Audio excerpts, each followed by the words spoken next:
Muito bem, o Corinthians na terça-feira, eu repito, enfrenta a América de Cali, jogo duro.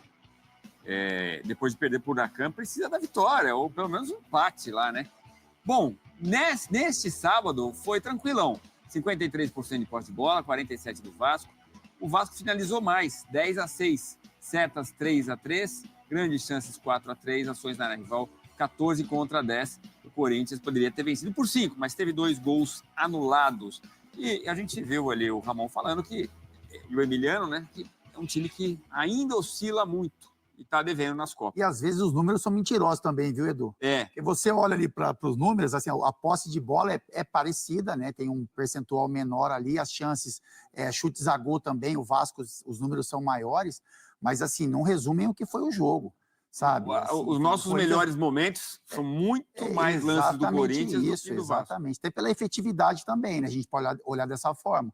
O Corinthians, assim, talvez tenha ido menos ao gol do Vasco, mas com muito mais competência, porque era um jogo para ser uma goleada. Então, assim, quando o Corinthians teve a bola, por exemplo, com mais qualidade do que o Vasco. O Corinthians criou jogadas com muito mais efetividade e qualidade dentro da partida. Então, assim, para quem olha só os números, parece que o jogo foi equilibrado, e o jogo não foi. E com relação ao Ramon, é isso. Ele fala sobre o calendário, ele fala sobre enfim, a maneira como a imprensa e o torcedor olha para as competições, que o Corinthians tem que olhar todas elas para vencer, mas que eles não querem mais passar para o que passaram o ano passado, né, com relação ao Campeonato Brasileiro, briga por rebaixamento.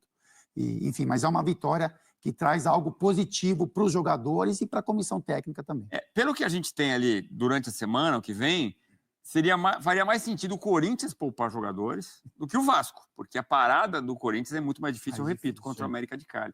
Mas o que a gente falou aqui, também não se cansou muito nesse jogo. Então, tudo bem, né? Vai com moral para a Colômbia. Depois é o Palmeiras, né? Sim. Mas aí eu também coloco essa situação do elenco, né? Nós estamos falando de um elenco que eu acho também que tem as suas limitações. Quando ele fala que o Corinthians alterna altos e baixos, é muito por conta dessa questão do elenco, das características que são diferentes. Hoje ele colocou um meio de campo mais técnico por ser o Vasco. Então ele viu, é o Vasco, então vou tentar jogar um pouco mais. Você gostou do Coronado? Vou poupar um jogo. Eu gosto do Coronado. Ele é bom jogador. Parece muitas vezes ele ser um jogador mais lento, né? Mas ele cadencia o jogo. Ele é um cara que se posiciona bem. Então toda hora, ou para nós, né? Que quando jogar de meio campo, assim, é muito fácil. Quando você encontra um cara que toda hora ele está procurando espaço para receber essa bola, você começa o tempo todo, toma. E ele é um cara que ele não perde a bola. Ele é diferente do Garro. O Garro, quando ele sofre pressão, ele pega a bola e toca. Ele não é um jogador que segura a bola. O Garro, ele dá ritmo no jogo. Ele pega 2 toques e sai. O Coronado não. O Coronado, ele já segura a bola. Ele segura a bola, ele dá tempo para o meio-campista sair.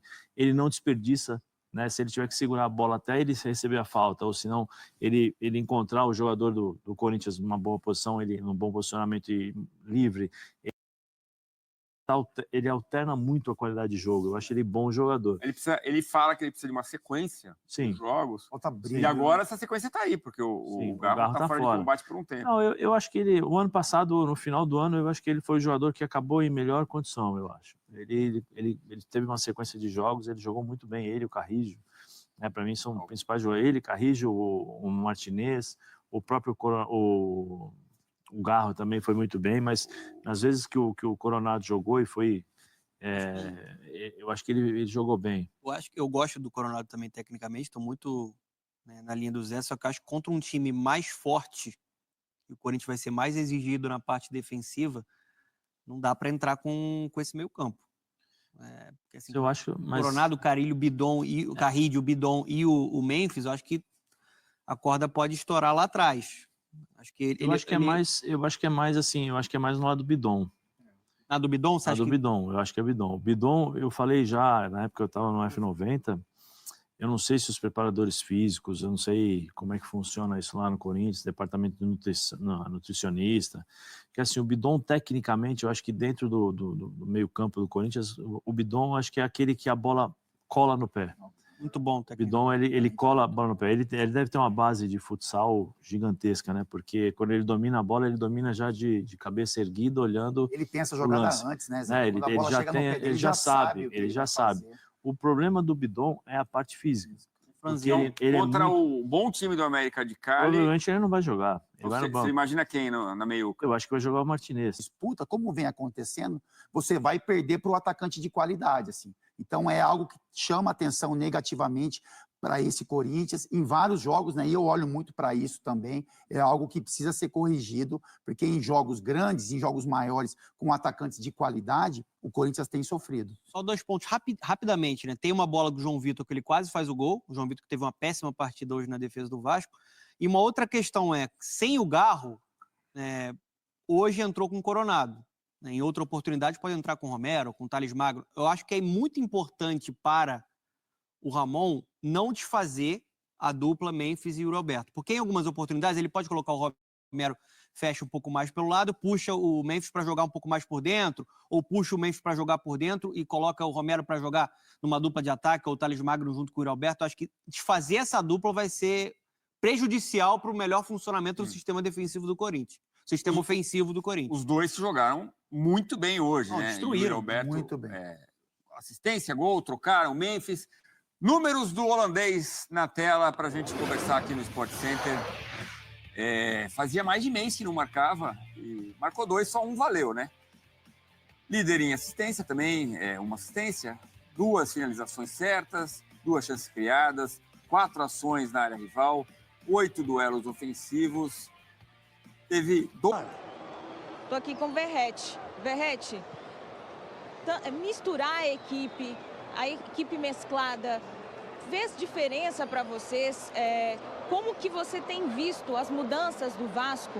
E o que o Vasco ainda pode mudar, alterar nesse Brasileirão para apresentar nesse ano, nessa temporada?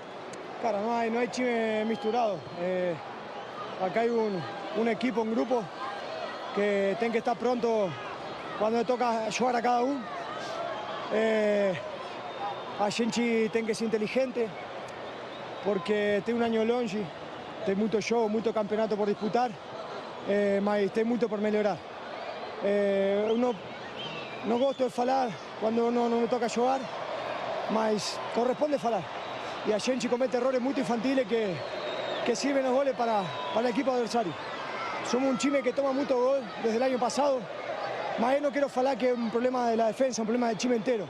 Partindo de los atacantes, a gente tem que defender melhor, tem que cometer menos erros, porque você, neste campeonato, comete um erro, tem grandes jogadores e a bola é gol. Então, a gente tem que melhorar muito, não pode tomar 3 goles com Melgar, 3 goles hoje, 1 gol com Santos. É impossível competir assim. Então, a gente tem que ser autocrítico, tem que melhorar muito. Não é culpa do treinador, é culpa nossa, dos jogadores, porque os erros são muito infantiles. Mas parte de los atacantes, não falo da defesa, de nada em particular. A gente tem que defender melhor partindo desde a delantera. Mas é o começo, melhor que aconteça agora, que não aconteça mais adelante, mas a gente tem que melhorar muito. Fisicamente também desgastante. Então, portanto, galera, você conseguiu acompanhar nesse momento as palavras do Pablo Verratti, atacante do Vasco da Gama, após a derrota para a equipe do Corinthians na Neoquímica Arena. E o Vasco continua com a sua histórica campanha negativa na Neoquímica Arena. O Vasco nunca venceu no novo estádio do Corinthians. Então, realmente, uma situação bastante complicada. A gente viu ali o Pirata, o Pablo Verratti, cobrando bastante ali dos jogadores, botando literalmente ali ordem na casa para que os jogadores possam evoluir e o Vasco não tome mais sufoco como aconteceu hoje. O Vasco ele teve lapsos de algumas tentativas, mas nada que pudesse tirar o conforto da equipe do Corinthians na Neoquímica Arena. A equipe do Corinthians ali foi bem segura do início ao fim, foi dominante no jogo e o Vasco acabou perdendo a primeira no Campeonato Brasileiro. Agora o Vasco retorna a campo na terça-feira para enfrentar o Puerto Cabello, equipe que vai enfrentar o Vasco pela Sul-Americana. Vai ser o jogo em São Januário, depois novamente em São Januário, O Vasco agora, pelo Campeonato Brasileiro, vai enfrentar o Sport Recife. E aí são 2 jogos que o Vasco precisa muito da vitória para que possa dar uma estabilizada no clima que não anda muito legal para o técnico Fábio Carille também, juntamente ali do clube e torcida. Torcida cobrando bastante pedido de demissão do técnico Fábio Carille, que vem realmente muito mal na equipe do Vasco. Peço a você que deixe o like, é muito importante para o nosso canal. Acione o sininho de notificação para não perder nenhum conteúdo. Nossa meta, olha, alcançar 60 mil, conto muito com a sua ajuda e também com a sua moral. Vou ficando por aqui, valeu, tamo junto e é nóis! Fui!